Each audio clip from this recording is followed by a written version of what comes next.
Hello guys, welcome to scholar elite.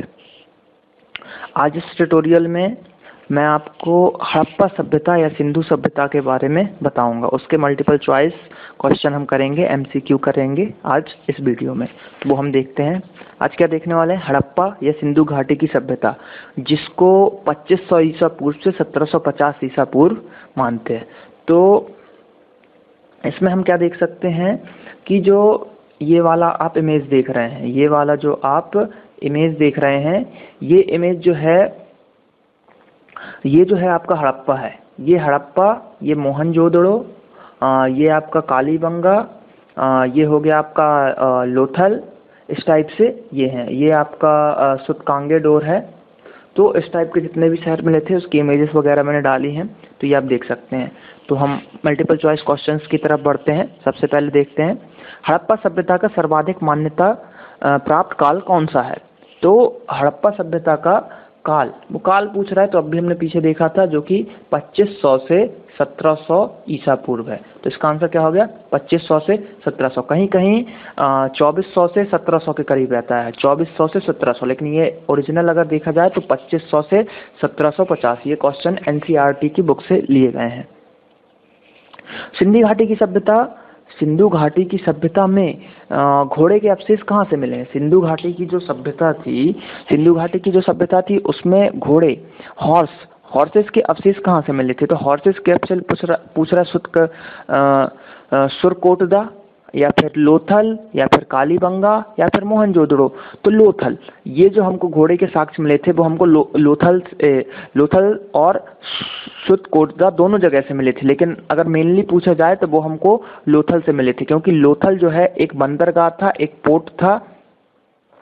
Lothal जो है एक पोर्ट था जो कि गुजरात में है, और पोर्ट थे। तो विदेशों से यूनानियों ने घोड़े यहाँ पे लाए थे, तो यहाँ पे हमको लोथल में घोड़े के साक्ष्य मिले थे। नेक्स्ट क्वेश्चन हम देखते हैं। सिंधु घाटी स्थल, सिंधु घाटी में जो कालीबंगा स्थल है वो किस राज्य में है। कालीबंगा, तो पूछा राजस्थान, मध्य प्रदेश, गुजरात, उत्तर प्रदेश। तो ये है राजस्थान में। लेकिन अब भारत क्योंकि आज़ाद हो गया है, तो अब जो ये कालीबंगा वाला पार्ट है, क्योंकि राजस्थान पंजाब का भी कुछ भाग पाकिस्तान में चला गया, तो अब जो ये वाला भाग है वो पाकिस्तान में चला गया आपका। तो अब ये इंडिया में नहीं रहा। लेकिन पहले की अगर बात करें तो ये वाला भाग हमारा राजस्थान में था। ये देख सकते हैं आप, ये है कालीबंगा। ये जो इमेज दिखा रहा हूं मैं, ये आपका कालीबंगा की इमेज है। इस प्रकार से वहां के नगर व्यवस्था या वहां की घर बनी होती थी। नेक्स्ट देखते हैं हड़प्पा काल जो था आपका, हड़प्पा काल में मुद्राओं के रूप में लोग क्या प्रयोग करते थे। जो मतलब मुद्राएं, वहाँ की जो मुद्राएं चलती थी वो क्या चलती थी। तो कांसा की चलती थी, क्या तांबा की चलती थी, सोने की चलती थी, टेराकोट। तो वहाँ पे जो चलती थी टेराकोटा। टेराकोटा क्या है, मिट्टी। मिट्टी को वो लोग पका देते थे, जैसे हम ईंट पकाते हैं, तो मिट्टी को वो पकाते थे, तो उससे एक सिलखेड़ी नाम का वहाँ की मुद्रा चलाई जाती थी। तो टेराकोटा वहाँ की मुद्रा है। हड़प्पा सभ्यता किस युग की है। अब हड़प्पा सभ्यता किस युग की है, ये पूछते हैं क्वेश्चन। क्या नवपाषाण युग है, या लौह युग है, या कांस्य युग है, या पुरापाषाण युग है। तो इसका आंसर है आपका कांस्य युगीन था। हड़प्पा सभ्यता जो जी कांस्य युगीन थी। लौह युगीन तो हो ही नहीं सकती, क्योंकि वो लोहे से परिचित ही नहीं थे। नवपाषाण काल भी नहीं हो सकती, क्योंकि नवपाषाण काल बहुत आगे की बात है, आग की खोज हो चुकी थी इस समय। तो इस टाइप से वो कांस्य युगीन सभ्यता थी आपकी हड़प्पा सभ्यता। अब नेक्स्ट देखते हैं, सिंधु घाटी के लोगों का मुख्य व्यवसाय क्या था। सिंधु घाटी के लोगों का मुख्य व्यवसाय क्या था। तो क्या वो व्यापार करते थे, या खेती करते थे, या शिकार करते थे, या पशुपालन करते थे। तो उनका मेन व्यवसाय जो था वो था व्यापार करना। वो व्यापार करते थे, एक राज्य से दूसरे राज्य में जो है व्यापार करते थे वो सिंधु घाटी के लोग। और जो पशुपालन था, पशुपालन जो था वो वैदिक सभ्यता में होती। तो जब मैं वैदिक सभ्यता का वीडियो डालूंगा तो आपको ये पूरी डिटेल मिल जाएगी। तो यहाँ पे हमको क्या याद रखना है, व्यापार करते थे सिंधु घाटी के लोग। सिंधु घाटी के लोग निवासी थे, मतलब वो कैसे निवासी थे, घर में रहते थे, शहर में रहते थे, गांव में रहते थे, या जनजाति थे, क्या थे वो, क्वेश्चन का ये मतलब है। तो वो ग्रामीण थे क्या, क्या वो शहरी थे, क्या वो जनजाति थे, या क्या खानाबदोश थे? तो आंसर जो हो गया आपका वो शहरी थे, क्योंकि सबसे अच्छी व्यवस्था थी सिंधु घाटी सभ्यता की। जैसी व्यवस्था हम आज नहीं कर पाते, 2500 ईसा पूर्व के समय वैसी व्यवस्था हो चुकी थी, तो वो शहरी व्यवस्था थी। नेक्स्ट क्वेश्चन देखते हैं, सिंधु सभ्यता के घर किससे बने थे? मतलब सिंधु सभ्यता के घर किससे बने थे? सीमेंट से, ईंट से, घास से, किससे? तो सीमेंट से बने थे क्या, ईंट से बने थे क्या, मिट्टी से बने थे क्या, बांस से बने थे? तो सिंधु सभ्यता के जो थे घर वो ईंट से बने हुए थे। जो ईंट हम आज यूज करते हैं वो 2500 BC में भी यूज होती थी, उससे अच्छी क्वालिटी के, तो वो ईंट से बने थे। तो ये फैक्ट हमको याद रखना है। हड़प्पा के लोग किस वस्तु के उत्पादन में सर्वप्रथम थे? तो हड़प्पा के जो लोग थे वो किस वस्तु के उत्पादन में सर्वप्रथम थे? तो क्या वो मुद्रा उत्पादन करते थे सबसे ज्यादा, या कांसे के औजार, या कपास, या जौ? तो सबसे ज्यादा कपास का उत्पादन करते थे। कपास के उत्पादन में फर्स्ट नंबर पे थे हड़प्पा, 2500 BC के ईसा पूर्व के आसपास। नेक्स्ट क्वेश्चन देखते हैं, हड़प्पा की खोज किसने की? हड़प्पा की, ये क्वेश्चन अधिकतर हमेशा ही लगभग हर एग्जाम में पूछा ही जाता है कि हड़प्पा की खोज किसने की? रखाल दास ने, दयाराम ने, जॉन मार्शल ने, या मजूमदार ने? तो रखाल दास ने मोहनजोदड़ो की खोज की है।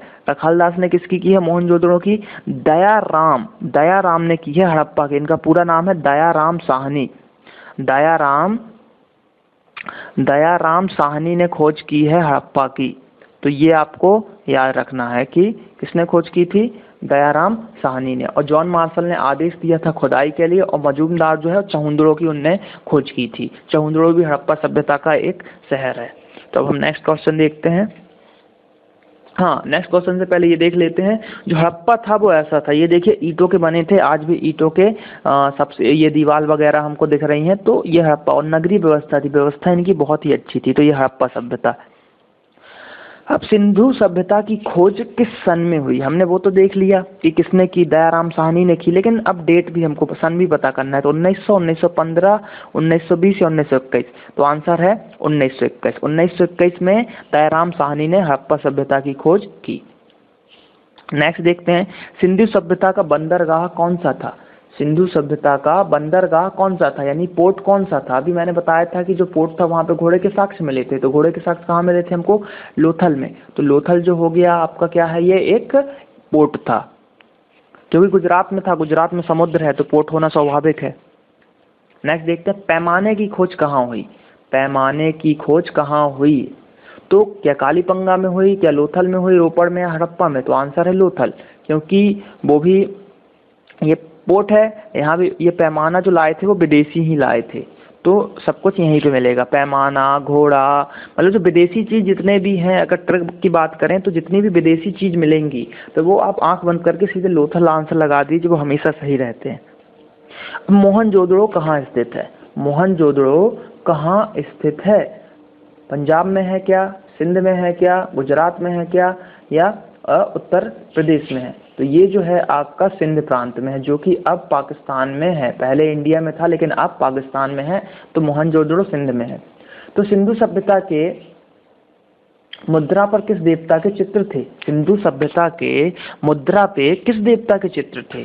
शिव के चित्र थे क्या, शंकर भगवान, या राम जी के, हनुमान जी के, या इंद्र के? तो शिव भगवान के सबसे ज्यादा साक्ष्य मिले हैं सिंधु सभ्यता में। उनकी मुद्राओं पे शिव देवता के चित्र अंकित रहते थे। अब इनमें से कौन सा नगर है जो गुजरात में था? तो अभी मैं बता चुका हूँ, लोथल जो कि पोर्ट था वो गुजरात में था, कालीबंगा जो है आपका राजस्थान में था, बनावली जो है वो हरियाणा के आसपास है, सरस्वती नदी के पास। तो इस टाइप से ये पूरे हैं। तो ये लोथल कहाँ पे आ गया आपका? गुजरात में। अब मोहनजोदड़ो को किस नाम से जाना जाता है? मोहनजोदड़ो को किस और नाम से जाना जाता है? जीवितों का टीला, कंकालों का टीला, दासों का टीला, या मृतकों का टीला? तो इसका आंसर हो गया आपका मृतकों का टीला। मोहनजोदड़ो को मृतकों का टीला कहते हैं। उल्टा क्वेश्चन भी आता है कि मृतकों का टीला किसको कहा जाता है, तो आंसर होता है मोहनजोदड़ो। तो हम देखते हैं, ये है मोहनजोदड़ो, इसको बोलते थे मृतकों का टीला।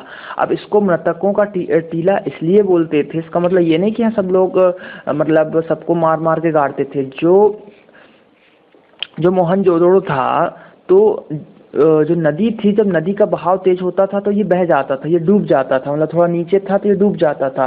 तो ये ऐसा 7 बार डूबा है, 7 टाइम्स आपका ये डूब चुका है, या इसको कह सकते हैं बह चुका है। तो बह जाते थे तो लोग मरते थे, तो जलाना पड़ता था, तो टीला बन जाता था। तो इस टाइप से आप याद रख सकते हैं कि मृतकों का टीला। ये क्वेश्चन भी आता है मोहनजोदड़ो कितने बार बाढ़ में बह गया है, तो 7 बार बहा है। ये क्वेश्चन आपको याद रखना है। नेक्स्ट देखते हैं, भारत में खोजा गया सबसे पुराना शहर कौन सा है? भारत में खोजा गया सबसे पुराना शहर कौन सा है? तो वो है आपका हड़प्पा। हड़प्पा सबसे पहले मिला था और ये सबसे पुराना शहर खोजा गया हड़प्पा, वही 2500 से 1750 ईसा पूर्व के आसपास। नेक्स्ट देखते हैं, मांडा किस नदी के किनारे है? ये किस है यहाँ पे, तो मांडा किस नदी के किनारे है? तो क्या चिनाब के किनारे हैं, सतलज के किनारे हैं, रावी के किनारे हैं, सिंध नदी के किनारे हैं? तो ये चिनाब नदी के किनारे है मांडा। ये जो मांडा है ये उत्तरी है, जो अगर हम भारत का मैप की बात करें तो मांडा जो मिला था हमको यहाँ मिला था जम्मू कश्मीर में सबसे ऊपर। तो मांडा जो है सिंधु सभ्यता का सबसे उत्तरी छोर का बोल सकते हैं उत्तरी शहर था मांडा। दैमाबाद जो था, दैमाबाद साउथ में मिला था हमको, दैमाबाद आपको यहाँ मिला था, ये दैमाबाद मिला था यहाँ पे पूर्वी में मिला था आलमगीरपुर, आलमगीरपुर यहाँ पे मिला था आपको, आलमगीरपुर। तो ये आप याद रख सकते हैं, मांडा, दैमाबाद, आलमगीरपुर। तो आलमगीरपुर जो था वो हाइड नदी पे था, हाइड नदी पे था ये आलमगीरपुर, और ये मांडा ये चिनाब नदी पे था। तो इस टाइप से आप याद कर सकते हैं। अगला क्वेश्चन देखते हैं, सिंधु घाटी के लोग किस पर विश्वास करते थे? मतलब किस चीज़ पे विश्वास करते थे, क्या रखने में विश्वास करते थे? तो क्या यज्ञ करने में, आत्मा पे, मातृ शक्ति पे, या कर्मकांड पे? तो वो मातृ शक्ति पे विश्वास रखते थे, वो मातृ शक्ति पे विश्वास रखते थे सिंधु घाटी के लोग, क्योंकि वहाँ की सभ्यता जो थी वो मातृ सत्तात्मक थी, या बोल सकते हैं स्त्री प्रधान थी। मतलब वहाँ पे पुरुषों का उतना वर्चस्व नहीं था, वहाँ पे स्त्रियों की ज़्यादा बात मानी जाती थी, स्त्रियों का वर्चस्व ज़्यादा था सिंधु घाटी सभ्यता में। मोहनजोदड़ो की खोज किसने की? मोहनजोदड़ो की खोज किसने की? तो वो हम देखते हैं किसने की, दयाराम साहनी, राखालदास बनर्जी, मजूमदार, या मार्शल? तो दयाराम साहनी ने तो आपकी हड़प्पा की खोज की थी 1921 में। कब की थी? 1921 में। अब राखालदास बनर्जी, मजूमदार, इन चहुंदड़ों की खोज की थी। जॉन मार्शल ने आदेश दिया था कि हड़प्पा में आप खुदाई करें सिंधु घाटी सभ्यता में। तो कौन सा ऑप्शन बच गया? राखालदास बनर्जी। ये राखालदास बनर्जी हैं, इन्होंने मोहनजोदड़ो की खोज की थी। कब? 1922 में, क्योंकि मोहनजोदड़ो जो था सेकेंड आपका वो था शहर। तो 1921 में हड़प्पा मिला और 1922 में आपको कौन मिला? मोहनजोदड़ो मिला। तो ये आपको याद रखना है। नेक्स्ट क्वेश्चन देखते हैं, हड़प्पा के लोग किस धातु से परिचित नहीं थे? मतलब हड़प्पा के लोग किस धातु से परिचित नहीं थे? सोना, लोहा, तांबा, या टिन? तो इसका आंसर है लोहा। वहाँ के लोग लोहे से परिचित नहीं थे, तांबे से तो परिचित थे लेकिन लोहे से परिचित नहीं थे। नेक्स्ट क्वेश्चन देखते हैं, हड़प्पा की जो मुहरें थी, मुहरें वो किससे बनी हुई थी? तांबे से, काली मिट्टी से, लोहे से, या सेलखेड़ी से? तो इसका आंसर जो आपका हो गया सेलखेड़ी, क्योंकि वो मुद्राएं मोहरें एक ही थी, तो उसको कह सकते हैं वो मिट्टी से ही अधिकतर हर चीज़ बनाते थे। मुद्राएं, मोहर, ये सब मिट्टी से ही बनाते थे, मिट्टी को पका के, तो इसको बोलते थे सेलखेड़ी। अगला देखते हैं, सिंधु सभ्यता का कौन सा भाग भारत में है? मतलब सिंधु सभ्यता का कौन सा भाग भारत में है? तो क्या कालीबंगा भारत में है, लोथल, हड़प्पा? तो लोथल जो है आपका भारत गुजरात में है। लोथल से बहुत क्वेश्चन बनते हैं। हड़प्पा में पकी हुई मिट्टी को क्या कहते हैं? मतलब हड़प्पा में जो ईंट को पका देते हैं उसको क्या कहते हैं? तो मिट्टी को पकाते हैं तो क्या बोलते हैं? क्या ईंट बोलते हैं? या पकने के बाद मिट्टी लाल हो जाती है तो क्या लाल मिट्टी बोलते हैं, सिलखेड़ी बोलते हैं, या फिर टेराकोटा बोलते हैं? तो इसका आंसर है आपका टेराकोटा। ये बहुत इंपॉर्टेंट क्वेश्चन है, ये आपको याद ही रखना है कि पकी हुई मिट्टी को क्या बोलते हैं। तो पकी हुई मिट्टी को क्या बोलते हैं? टेराकोटा बोलते हैं। हड़प्पा में उन्नत जल प्रणाली कहाँ मिली थी? हड़प्पा में उन्नत जल प्रणाली मतलब जल की व्यवस्था सबसे अच्छी कहाँ पे थी? हड़प्पा में कालीबंगा में थी, कि लोथल में थी, कि धौलावीरा में थी, कि आलमगीरपुर में थी? तो इसका आंसर है धौलावीरा। इसको ऐसे याद कर सकते हैं, धौलावीरा। कपड़ों को हम पानी में धोते हैं ना, तो धौलावीरा, वीर लोग, मतलब ये जो धोबी वगैरह होते हैं तो आप देखते हो कितनी मेहनत से धोते हैं, तो वीर होते हैं। तो इस ट्रिक से आप याद सकते हैं कि पानी की अगर बात हो रही है तो धौलावीरा आएगा। उत्तम जल प्रणाली कहाँ थी? धौलावीरा में।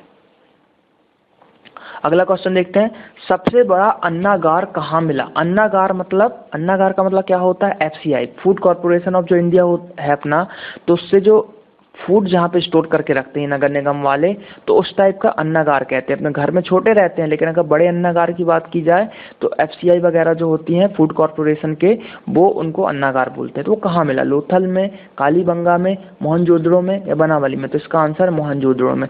ये सबसे बड़ा अन्नागार मिला था। तो ये क्वेश्चन पूछा जाता है कि सबसे बड़ा अन्नागार कहाँ मिला, तो इसका आंसर है मोहनजोदड़ो।